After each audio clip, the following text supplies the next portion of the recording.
Olá, sejam bem-vindos a mais um Universo Doc Podcast de Carreira Médica a gente entende. Hoje, com o episódio Uma Profissional Além da Medicina, que terá como hosts eu, Guilherme Sargentelli, e meu querido amigo Renato Gregório. Hoje nós teremos o prazer de entrevistar a queridíssima doutora Clarissa Matias.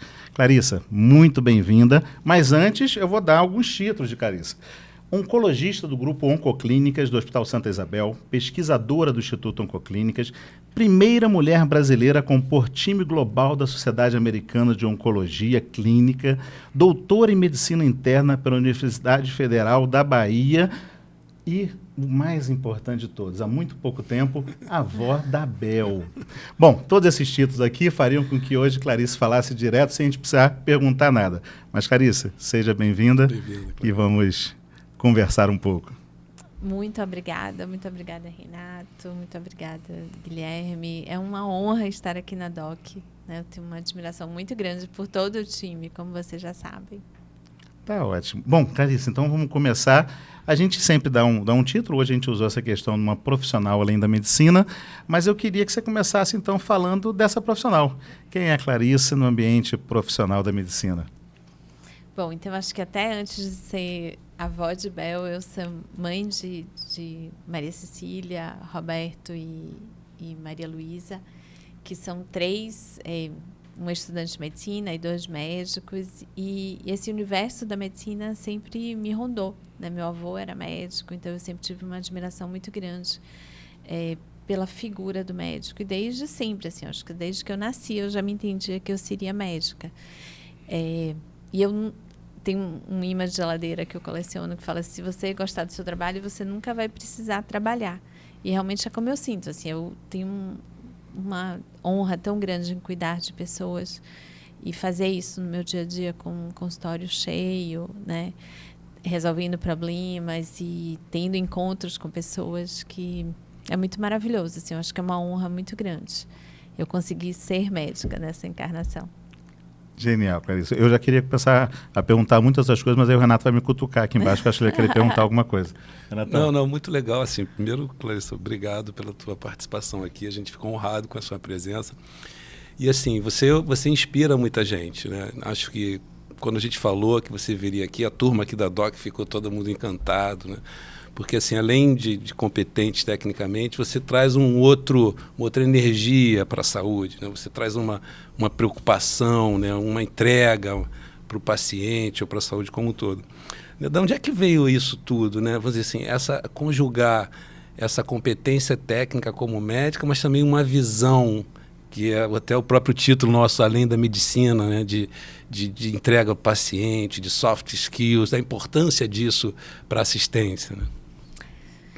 Eu acho que vem assim, de muito estudo e muita dedicação. Hoje, a gente fez uma mentoria nos Jovens Oncologistas e eu estava conversando sobre isso, sobre a arte de você se dedicar ao que você está fazendo, de você encantar cada paciente, né? De você ter cada paciente como um ser único, porque Dona Antônia ela acordou e, né, se arrumou e vestiu uma roupa, às vezes pegou 3, 4 ônibus para ir lhe ver, e você não tem o direito de não tratar a Dona Antônia de forma especial. Ela pode ser seu 15º paciente do dia, mas para você, ela é o 15º, mas para ela você é a única médica que você está vendo naquele dia. Então, eu acho que essa consciência do outro, que é uma consciência que, né, tem sido construída, né, ao longo da minha carreira, é importante, né? Você ter uma compaixão, você se colocar no lugar do outro. Bom, se eu fosse Dona Antônia e eu tivesse pego 3 ônibus para vir ver, será que eu ia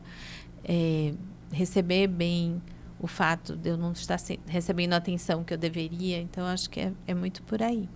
Eu acho interessante, quer dizer, assim, eu sou médico como você, e nós hoje somos médicos com uma trajetória dentro da profissão, e lá no início eu sempre pensava em algumas coisas que são muito valiosas a gente durante a nossa profissão, durante o nosso lidar, e que vocês tocaram aqui. Renato falou um pouco de inspiração, você falou de compaixão, você falou de olhar para o outro, né? O que você acha quando você pensa na Clarissa nos seus primeiros anos, e o que você pensa, você que tem filhos jovens, né, iniciando a carreira, e o que você pensa nessa coisa do profissional jovem que está ingressando na medicina? O que a gente pode pensar um pouco sobre essa questão da inspiração, da compaixão, do olhar para o outro, que é uma coisa tão bonita e tão significativa e tão ímpar na nossa escolha profissional, né? Eu acho que passa muito pela sua capacidade de observação e de se construir. Então, assim, eu acho que nós somos um pedacinho de cada médico que nós conhecemos durante nossa vida. Então, você pega um pouquinho de Dr. Euni Rocha, você pega um pouquinho de Dr. Donald Kay, você vai pegando as pessoas e você vai se moldando, né? E se agregando e melhorando. Assim, eu acho que é preciso fazer uma avaliação diária de sua atuação. E o que é que eu poderia ter sido melhor? Claro que tem dias que você está cansado, tem dias que você está desatento, tem dias que você... E você tem que se perdoar com isso também. Porque, como eu estava conversando com o Rodolfo, se nós estamos na Terra hoje, em 2023, é porque a gente precisa estar na Terra. Então, com isso nós vamos ter falhas, nós vamos ter erros, e o que nós precisamos fazer é uma vontade de acertar, né? Uma vontade de estarmos melhorando. E para o jovem, eu acho que o jovem tem que ter essa abertura do olhar do aprendiz, né? Que nós somos eternos aprendizes a vida inteira. Muito legal. Assim, quando você fala assim, eu fico pensando um monte de coisa. A primeira coisa, se você geriu a SBOC agora recentemente, né? Você faz parte do conselho da maior sistema de oncologia da América Latina, ou seja, você tem uma função aí de empreendedorismo, de gestão, assim. Como é que você exercita isso e de onde é que veio essa competência assim, de gestão em si, né? Bom, eu em 2011... Bom, eu já fazia parte, né, da diretoria da clínica. Eu acho que tem muito de sorte ao longo do caminho, né? Então, eu fui convidada para ser sócia da clínica. Então, sempre estive muito da clínica que foi comprada pela Oncoclínicas há muitos anos. Então, eu sempre estive como parte do mecanismo pensante, mas eu achei que me faltava teoria para estar na função onde eu estava. Então, eu fui atrás e fiz um curso de MBA da GV sobre gestão em saúde, porque tinham coisas que eu não entendia. Foi uma das melhores coisas que eu fiz. Eu aconselho todo mundo que quer fazer gestão que tenha algum curso teórico, porque você não aprende sabendo fazer gestão. E aí daí eu entrei, né? Eu sempre gostei muito dessa coisa política, dessa coisa societária. Então, terminei entrando como secretária da SBOC, da sociedade, fiz 2 gestões e aí depois, né, me candidatei a presidente. Foi uma experiência muito boa. Eu acho que aí tudo passa por você montar um time, né? Eu acho que foi isso que Bruno fez, Bruno Ferrari, que é nosso CEO, e fez muito bem. Ele conseguiu montar um time de pessoas, porque você não consegue fazer nada sozinho, né? Para você ir mais longe, você precisa ir com pessoas. E isso você aprende também muito dentro de gestão. É interessante, coisa que assim, você falando, a gente sempre se reporta algumas coisas da trajetória da gente. Eu, num dado momento da minha vida, que também ocupava uma função de gestão numa empresa que eu achava que eu deveria me qualificar mais, coincidentemente eu fiz o MBA da FGV também, e achei que realmente teve uma coisa muito interessante. E eu queria começar a falar de binômios, porque é um binômio muito interessante na gente, assim, como a gente tem muito essa fala da medicina como sacerdócio, né? Ou pelo menos é um senso comum de se pensar isso. Às vezes se pensa muito nessa questão da assistência distante da gestão, ou como se a gestão não pudesse casar com a questão da assistência. A gente aqui na DOC fala muito de carreira médica, a gente fala muito de marketing médico, e o Renato, num livro dele, até comenta isso no início do livro, falando que parecem que são palavras que não combinam, marketing médico, mas a gente, ao longo da carreira, vai vendo, cada vez mais é muito necessário ser complementar, né? Talvez a gente o tempo todo trabalhe com parcerias ao longo da carreira, desde parcerias profissionais a parcerias de entendimento desse encontro que a gente tem da gestão com a assistência. Me fala um pouco disso, quanto você acha que cabe dentro da trajetória do profissional médico, quanto cabe na trajetória da Clarissa essa ideia da assistência, do espaço de assistência e do espaço de gestão, né? Bom, as duas tiveram que conviver juntas desde o início da clínica, né? E assim, eu acho que respeitando, mas sempre a Clarice assistencial vem primeiro, né? Eu acho que isso é importante ser dito, porque é o que eu absolutamente amo fazer. Então, eu gosto muito, muito, muito da parte de gestão. Eu acho que através da gestão você consegue dar uma assistência melhor, mas o cuidado, o retorno para o paciente, eu acho que isso precisa ser exercitado. Às vezes fica difícil, né? Tem dias que são muito difíceis, muito pesados. E hoje, com o Zoom, né, com as reuniões virtuais, a coisa ficou meio complicada. Às vezes você termina tendo um conflito, né, dessas duas bandeiras. E aí, de novo, a gente volta para a questão do time. Você tem que ter um time que você confie, né? Porque você consegue, com isso, se partilhar melhor entre suas funções. Eu não consigo imaginar alguém que não trabalhe dentro de um time que confie. E aí, com isso, você cria mentorias, você cria pessoas que vão ser alguém no futuro e que já são. Então, é muito bom você ver frutos de sua carreira sendo espalhados, né, em vários locais. Isso é muito legal. Essa né, você tocou na liderança, né, nessa questão do papel da liderança, da importância da liderança, né, de uma forma até mais ampla. E aí tem uma frase que acho que é mais ou menos assim, acho que as palavras inspiram, mas o exemplo carrega, né? Acho que é uma coisa dessa natureza. E recentemente você foi convidada, né, para fazer parte do ASCO, você é a primeira oncologista a participar desse time, assim. Então acho que isso é uma coisa, né, para a gente que é brasileiro, é um orgulho, né? Com certeza é um orgulho para você, mas para o brasileiro e para a gente que está na área da saúde, a gente vibra também, né? E como é que é isso para você e a importância, né, disso assim, para a saúde do Brasil, né, como um todo, né?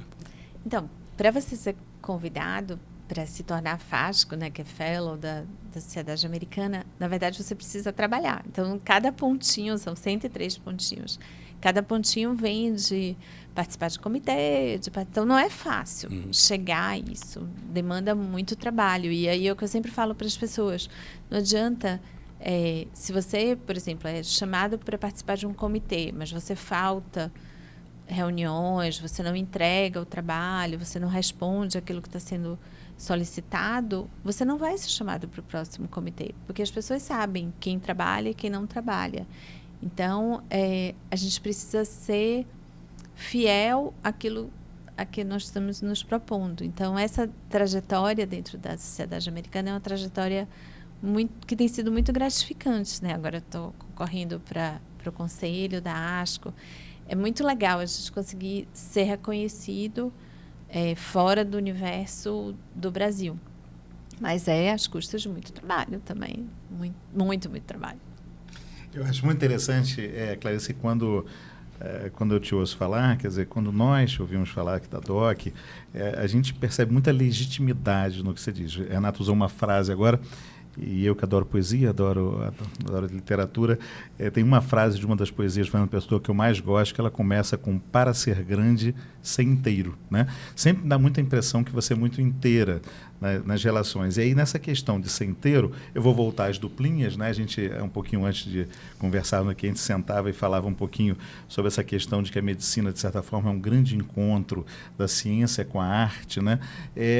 Como é que a gente acha que nessa ciência da medicina e na arte a gente vai encontrar esse caminho?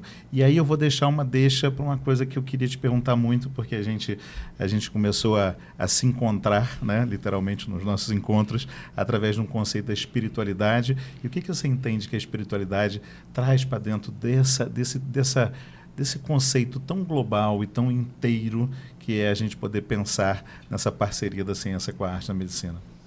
Na verdade, a espiritualidade ela foi reconhecida na década de 80 pela Organização Mundial de Saúde como parte, né, desse encontro do cuidar. Então, na verdade, a espiritualidade estava muito presente lá no início, descasaram-se, né, na época do iluminismo, quando o homem, o médico, achou que ele era autossuficiente. E esse casamento tem voltado cada vez melhor. E claro que assim, é tudo muito troca de energia, muito troca. O encontro de um médico e de um paciente é um encontro que envolve muitas outras questões, né? Eu sempre brinco quando eu encaminho um paciente para o médico e falo, se você não gostar desse médico, me fale, porque às vezes você tem uma energia que você não bate com aquilo. E essa energia é uma questão, né, de espiritualidade também. Então, eu acho que se o médico ele se volta para esse caminho, e aí é totalmente diferente de religiosidade. A gente precisa descasar isso. Não interessa a religião que você tenha, interessa uma conexão que você tenha com um propósito, com uma lei. Você consegue ser muito mais inteiro nesses encontros com os pacientes. Então, esses encontros, que hoje são encontros com a espiritualidade, que eram os encontros ecumênicos, eu acho que assim, eu agradeço muito a Deus nós termos começado esse propósito e que ele tenha se perpetuado de uma maneira tão maravilhosa e combinando com o livro que vocês foram fundamentais. E abrindo caminhos, assim, eu estou vendo jovens médicos. Outro dia uma residente do Santa Isabel fez um simpósio sobre espiritualidade e medicina e ela foi inspirada, né, também nesses encontros. Então, eu acho que a gente está criando sementes, como aquela senhorinha que ficava no trem, passando e jogando as sementes, e ela nem se deu conta de que ela estava florindo o espaço. Eu acho que a gente está florindo. O Rodolfo, que está aqui nos ouvindo, tem sido um instrumental nisso, até como exemplo de médico, porque o que Renato estava falando, eu acho que não adianta você falar se você não for o exemplo, né? Você precisa ser o exemplo para que as pessoas realmente sigam aquele propósito. Muito legal. Assim, hoje eu fico pensando num episódio recente, né? O Gui e a Alice fizeram uma pergunta sobre o que é sucesso, né? O que considera o sucesso na medicina, né? Então é uma pergunta muito complexa, né, de se responder.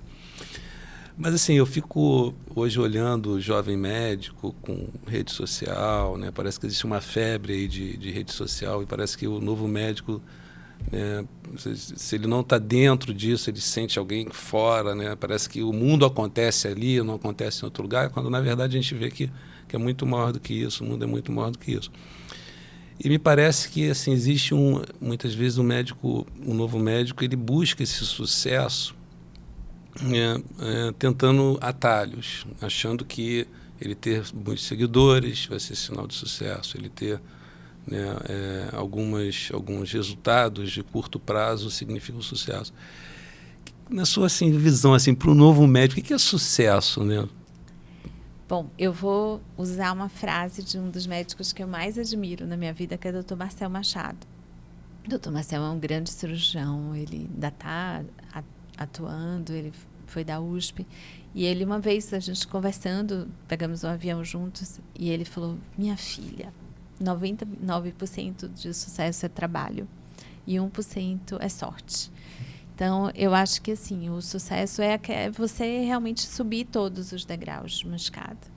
E o atalho, ele pode até ser bom, mas ele é curto, ele tem voo curto. Então, eu acho que a gente tem que trabalhar, a gente tem que respeitar o outro. Tem uma figurinha que de vez em quando eu coloco no meu Instagram, que fala, são dois, um urso e um outro bichinho conversando, e tem um pássaro voando. E ele fala, se você aprendeu a admirar o voo do outro, então você entendeu tudo. Sabe, entender que muitas vezes as pessoas, cada um tem o seu caminho, tem a sua escolha, respeitar o outro. Eu acho que isso é fundamental para o sucesso. Porque um dia, como diz aquela história do Rabino Súcia, um dia você vai ser perguntado se você, nessa encarnação, como Clarissa, ou como Renato, ou como Guilherme, se você seguiu o propósito que você acordou lá em cima, antes de descer, né, nessa nave. Então, a gente vai precisa ser fiel aos nossos princípios, senão não dá certo. Genial. E eu estou achando ótimo porque a gente escolheu esse título de falar de uma profissional que vai além da medicina e a gente está puxando a Clarice por vários pontos aqui. A gente puxa um tema e puxa outro. Aí eu já voltei de novo no Encontros, que é esse livro organizado pela Clarice Matias, que tem Rodolfo, está aqui nos assistindo, que tem várias pessoas participando, que é um livro lindo, que eu vou passar para a Clarice, porque ele é tão gostoso de abraçar, de ficar com ele. Eu vou deixar aqui. E eu queria te perguntar, Clarice, assim, que você falasse um pouco mais da questão do livro. A gente estava falando um pouco antes quando falou da espiritualidade, mas assim, eu estou muito encantado agora de a gente falar dessas parcerias, e aí eu estou falando uma outra parceria, que é a relação médico-paciente, que é uma relação entre dois, né? Assim, e o quanto você acha que essa questão do que a gente fala, dos sentimentos que a gente fala nos encontros ecumênicos, que agora são com a espiritualidade, o que a gente fala na espiritualidade, o quanto ele é inspirado e ele inspira essa relação que lá no início a gente falou, né? Assim, dessa questão da relação médico-paciente, o quanto tudo isso tem a ver com essa função tão essencial nossa aqui da assistência, que você falou, nessas parcerias a gente sempre vai sempre ter um olhar muito carinhoso e atento à questão da assistência. Eu penso exatamente como você em relação a isso também. E o que você acha, então, que está imbricado? Qual é o ponto de interseção em tudo isso nessa relação médico-paciente? Então, eu acho que a relação médico-paciente é uma relação de muita confiança, né? Quando você vai, a não ser que você vá para o médico, né, por questões estéticas, alguma coisa, fora isso, você não queria estar naquele médico. Você está por alguma razão. Se você tem uma dor, né, se você tem um câncer, se você tem uma pedra no rim. Então, você está por alguma razão de necessidade. Então, você precisa estar confiando naquela pessoa que vai estar cuidando de você. E eu acho que se você sabe que aquela pessoa ela tem algum tipo de guiança, né, ela tem algum tipo de norte, de propósito com o bem-estar do outro, isso torna você mais tranquilo. Acho que aquela história, de novo, do menininho que está dentro de um avião e está uma turbulência danada e ele fala, a pessoa que está do lado dele fala, mas você não está com medo? Você ficou tranquilo? Ele falou, não, porque meu pai é o piloto. Então, se a gente sabe que tem alguém pilotando que você confia, você sabe que todas as melhores decisões vão ser tomadas. E esse encontro com a espiritualidade, ele nasceu num momento de necessidade, né? Ele nasceu para acolher essa necessidade que a clínica estava passando e que entrou pela pandemia. Então, eu acredito muito que ele tenha uma guiança espiritual muito grande. A gente até brinca que ele começa e termina no horário certinho, como se ele realmente fosse um instrumento, né? Eu acho que todos nós somos instrumentos. Quantas vezes a gente falou uma palavra que era tão necessária e a gente nem se deu conta de como era necessária aquela palavra. Então, muito de intuição, eu acho que se nós estamos conectados com a espiritualidade, nós nos tornamos veículos de intuição também, para o bem e para o mal. Então, é preciso cuidar porque você pode se tornar um instrumento de intuição não tão boa. E a gente seguir, assim, dentro, né, com todos os nossos chapéus diferentes. Assim, eu fico muito, muito tocado, né, pelo livro, pela iniciativa, porque eu lembro a gente lá em Salvador, né, talvez 1 ano e meio, por aí, quando a gente teve o primeiro papo em relação ao livro, Gui, né? E aí a Clarissa veio e falou, não, a gente tem uns encontros, acho que vai ser muito legal. E ali na hora, assim, a gente ali da equipe da DOC estava ali, a gente comprou a ideia, eu comprei a ideia na hora, eu falei, cara, isso vai acontecer, né? Mas foi aquela coisa que vai acontecer, mas não tinha nada concreto. A coisa foi acontecendo, né? As ideias foram surgindo, a Clarissa já tinha um modelo na cabeça, a equipe foi trabalhando e assim... Ficou muito melhor do que minha ideia, 1000 vezes melhor. A gente foi compondo, cara. Eu acho que isso é uma coisa muito legal, porque, assim, por exemplo, num dado momento, a Sâmia, né, a gente discutindo, a gente tinha reuniões periódicas, eu olhava para as ideias e falava, cara, a gente tem que trazer mais... Vamos trazer o que para cá? Vamos trazer um espaço para anotar no livro. E aí foi uma ideia legal, porque a pessoa lê o livro e ali tem um espaço para ela fazer uma reflexão, fazer algum apontamento. Então, assim, um livro, foi impressionante como o livro foi acontecendo, né? E eu acho que também ele aconteceu, né? Porque assim, eu lembro exatamente disso, que a Clarice falou com a gente ali no corredor, né? A gente estava no congresso, e aí quando ela saiu, eu me lembro que você olhou para mim e falou, vai acontecer. E aí a partir dali ia acontecer. De alguma forma ia acontecer. E eu acho que isso tem muito a ver, né? À medida que a gente se abre para a possibilidade daquilo dar certo, né? Que a gente abre um canal energético positivo para alguma coisa acontecer, ela vai acontecer. O caminho a gente não sabe ainda, né? A gente vai trilhar aquele caminho. Mas a gente vai dar um jeito de que ele seja o melhor possível, né? Mas assim, o que você não pode é não abrir essa possibilidade de acontecer. Porque aí não tem, né? À medida que vai ter, vai ter. Aí a gente vai agora fazendo. Se vai ter um negócio para escrever, se não vai ser o livro, se não vai, aí você dá uma ideia, o outro faz. Eu acho que é isso, né? E é isso aí. E assim, ficou assim, né? Ficou muito melhor do que todo mundo imaginava. Você falou, ficou melhor do que eu imaginava, ficou melhor do que a gente imaginava. Isso aconteceu. E a gente agora, no congresso lá em São Paulo, na Internacional de Oncoclínicas, quando a gente fez o lançamento em São Paulo, eu, você e o Gil, a gente falou sobre o livro, enfim, foi feito o lançamento. E eu comentei hoje com vocês, né, que a minha impressão é que o livro ele surgiu com uma missão e que essa missão foi cumprida e foi além dessa missão. E a minha tese, assim, a minha suspeita é que ele acabou também, de alguma maneira, sensibilizando os profissionais de saúde. Você compartilha com isso? Você sentiu isso também? Você viu isso, né? Não, é muito incrível como eu tenho recebido um feedback muito positivo, assim, de pessoas que falam, nossa, eu parei, abri um capítulo e vi, e li, e vi o desenho, e ouvi as músicas. Então, assim, é como se fosse uma rede, uma teia. E é isso que você falou sobre essa possibilidade. A gratidão nunca pode estar junto do pessimismo. Então, eu acho que o fato da gente ter realmente agradecido desde o início do livro, ele fez com que ele se tornasse cada vez mais possível. Com fé em Deus, agora ele vai estar virando um livro em inglês, em espanhol, e a gente vai levando nossos propósitos a tantas mãos. Eu acho que é um livro que tem um número imenso de autores, não autores que escreveram cada coisa, né, os capítulos separados, mas os capítulos são escritos por várias mãos, né, vários capítulos com várias mãos. Então, se você pega isso e faz uma teia, isso tem um alcance muito grande. Muito bom. Eu tenho uma grande dúvida de entender se eu sou um médico poeta ou um poeta médico. E você me inspira nessa poesia. E assim, a gente conversando aqui, eu estava pensando muito nisso, né? Essa questão desse movimento, de certa forma, que é algo de atenção ao outro, que você falou no início, e que é também de atenção ao voluntariado, né? E você se envolve muito nessa questão. De novo, né, falando do Rodolfo, já vi que o Rodolfo vai ter que ser o nosso próximo entrevistado. A gente já citou ele aqui umas 18 vezes. E aí a gente falando sobre o Fraternidade Sem Fronteiras, né, que é uma ação que vocês têm também. Então, me fala um pouco disso, do voluntariado na história da Clarissa e da prática médica, o que você entende? Eu acho que um pouco você já deu algumas pistas e alguns caminhos para a gente, mas o que você entende desse tamanho desse trabalho dentro da profissão da gente? Então, o voluntariado começou quando eu era muito nova, né? Eu tinha 12 para 13 anos quando eu comecei a participar de ações sociais, assim, em movimentos do meu centro espírita.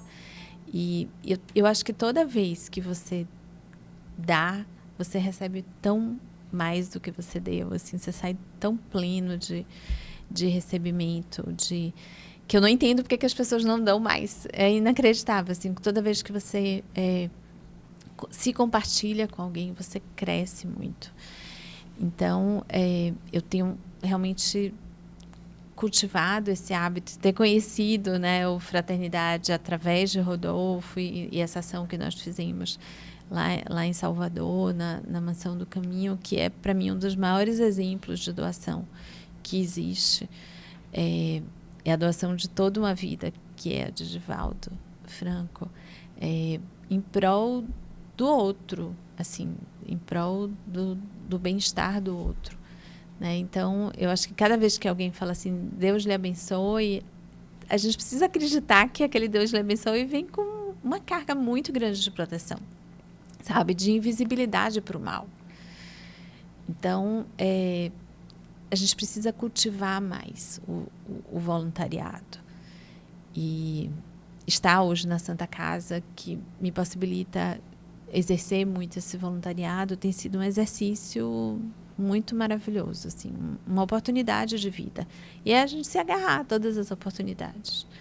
Às vezes até você abrir na sinaleira e dar um pão para alguém que pode se representar muito naquele momento, é um ato de voluntariado. Então, não pensar, aí a gente vai para aquela outra história do beija-flor, né, que pega uma gotinha e vai para a floresta, mas aquilo é o que ela pode fazer naquele momento. Então, que a gente saiba que nem sempre você pode fazer uma doação imensa, mas aquela coisa pequena que você pode fazer vai representar muito, né, dentro dessa dimensão que é o universo. Assim, é fantástico. A gente, eu compartilho 100%, acho que a gente, como DOC, né, Gui, né, a gente tem uma pegada empresarial, mas assim, existe no nosso mindset, no nosso DNA, vamos dizer assim, né, a generosidade, essa questão de servir, de entregar. Então, o livro é um exemplo disso, né? Foi um presente de vocês. A gente ganhou muito.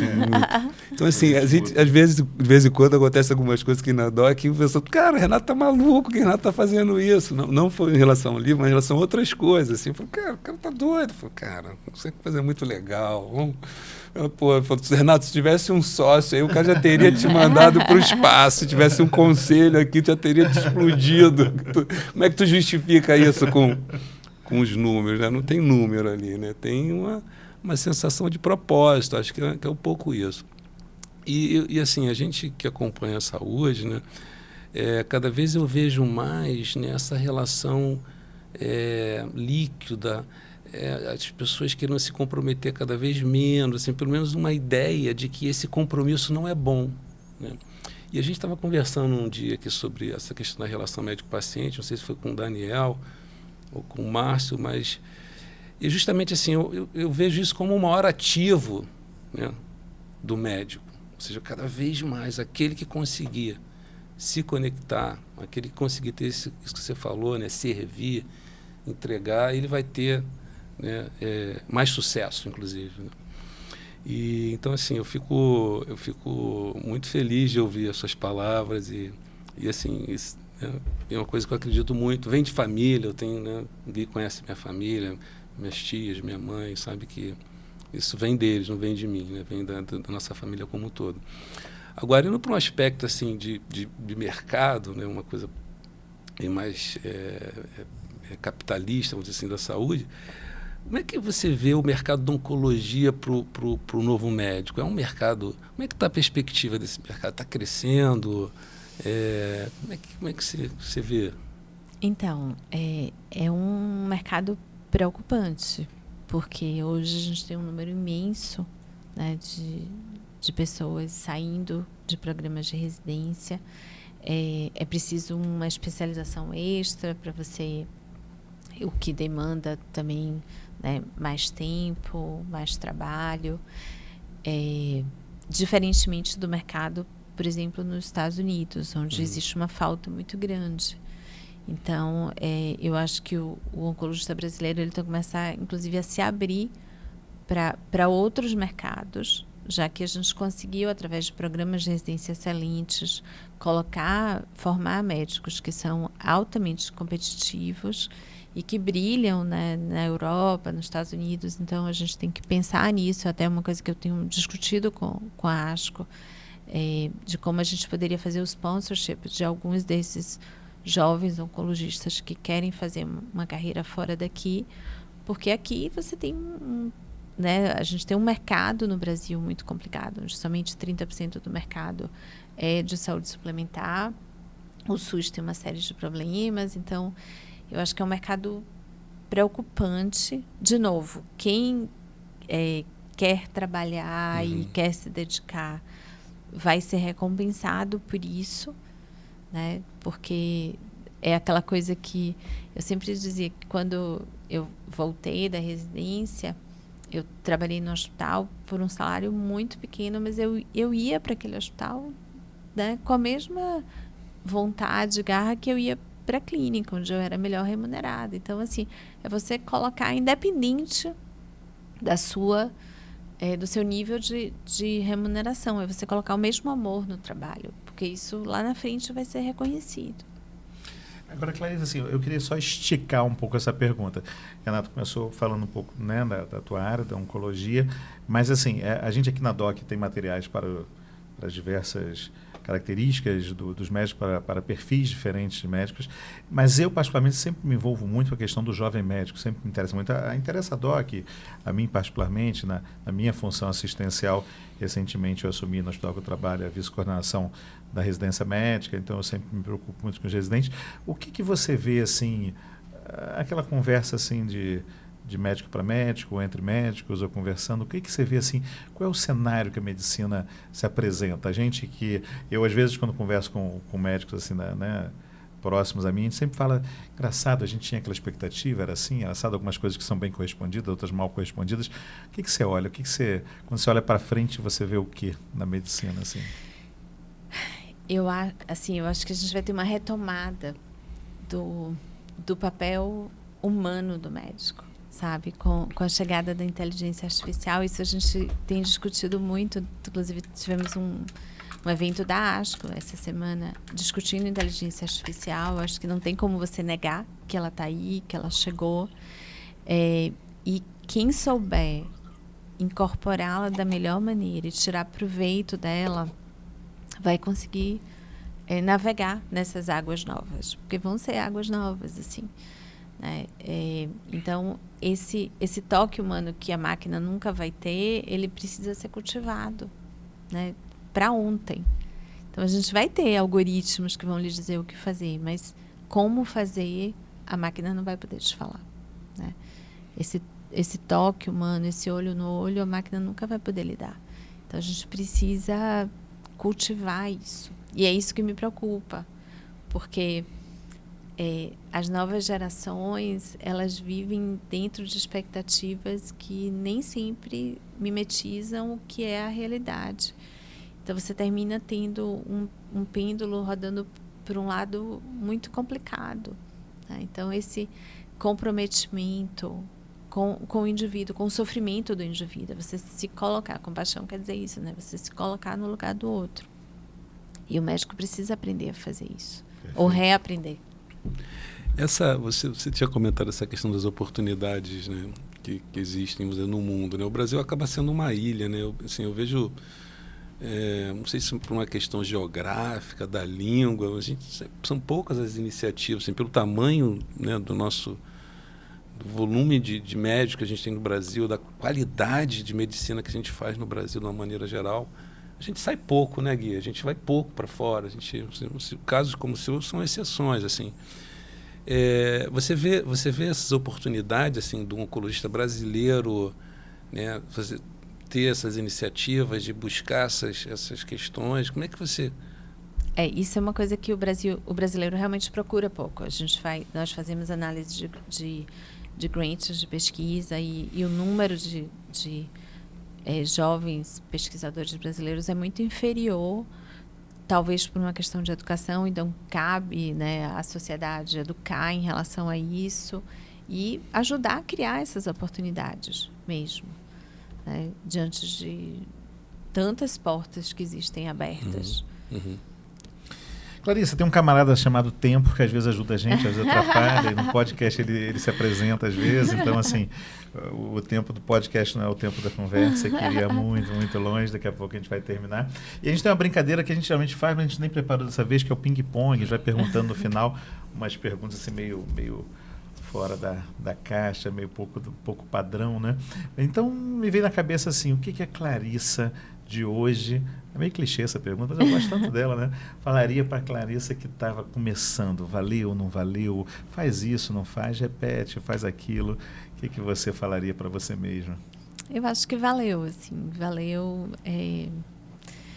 principalmente ter dedicado tempo, né, à minha família, a criar meus filhos junto com esse equilíbrio, né, da vida profissional.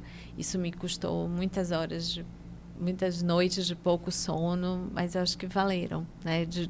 Tá todo mundo dormindo e aí eu tenho que parar para fazer minhas coisas, estudar para o doutorado, estudar, né, na residência, mas valeu. Acho que é uma escolha que foi bem feita. Pô, muito legal. O Gui entrou com essa para finalizar, mas eu tenho uma coisa para. Então, eu vou ficar quietinho aqui. Eu fiquei pensando, né? Assim, que a gente, às vezes, na jornada, né? Você chegou, né, na minha visão, assim, ao topo de uma carreira, né? Você é uma oncologista bem-sucedida, né? Está na maior instituição da América Latina, presidente do GBOT, das BOC. E assim, né, acho que isso traz um dever, né, de se reinventar. O que faz a Clarissa, né, tá buscando, tá se motivando de novo? E junto disso, né, o que tem pela frente? O que passa na sua cabeça? Quais são os projetos de futuro que você... Então, eu sempre brinco que eu hoje estou na Santa Casa, né? E existe um trabalho que para mim é o maior exemplo de voluntariado, que é a provedoria da Santa Casa. Então eu brinco lá e falo, olha, um dia eu vou ser provedora da Santa Casa. Nunca teve nenhuma provedora eleita, teve uma que foi colocada no cargo, né, depois de que o provedor teve que se ausentar. E vai ser um mecanismo de eu cuidar de várias áreas muito maravilhosas. Então, assim, daqui a muitos anos eu quero...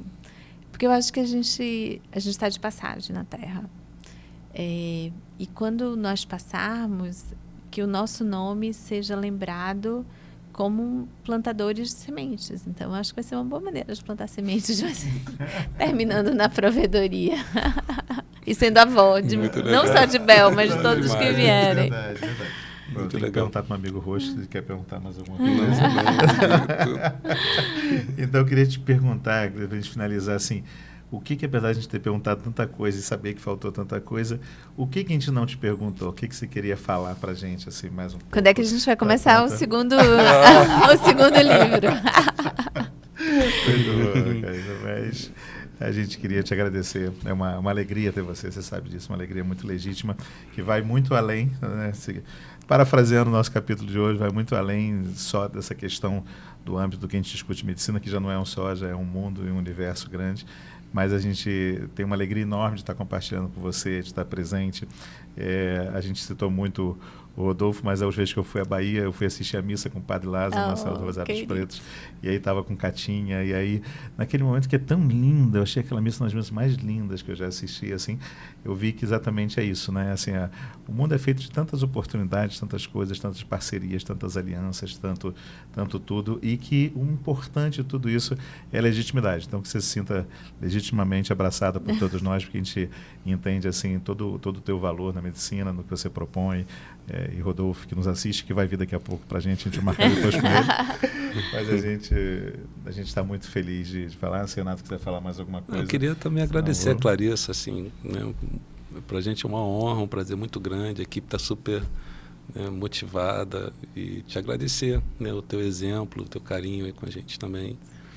Eu agradeço muito a cada um de vocês, e assim, meu conselho final para os médicos é: aprendam a olhar, né? Muitas vezes a gente passa na vida e a gente não consegue olhar e ver as coisas, e muitas vezes diante de um câncer a gente vê que as pessoas falam: ai meu Deus, eu não vi as coisas, não aprendi a olhar. Então que a gente aprenda, né, a olhar o céu, a admirar, né, a realmente se surpreender e se admirar com esse mundo, que é muito louco, mas tem muita coisa muito linda. Perfeito. Que legal. Clarissa, você encerrou lindamente. Obrigado de todo o coração. E aí faço o meu dever de casa, de convidar todo mundo que nos assiste, acompanhe as redes sociais da DOC, depois veja na íntegra essa apresentação. Nos siga no Instagram, no @universodoc, no LinkedIn, @universodoc, no YouTube, @universodoc.oficial, e no portal Universo Doc, que é www.universodoc.com.br. Muito obrigado, Clarissa. Obrigada. Obrigado.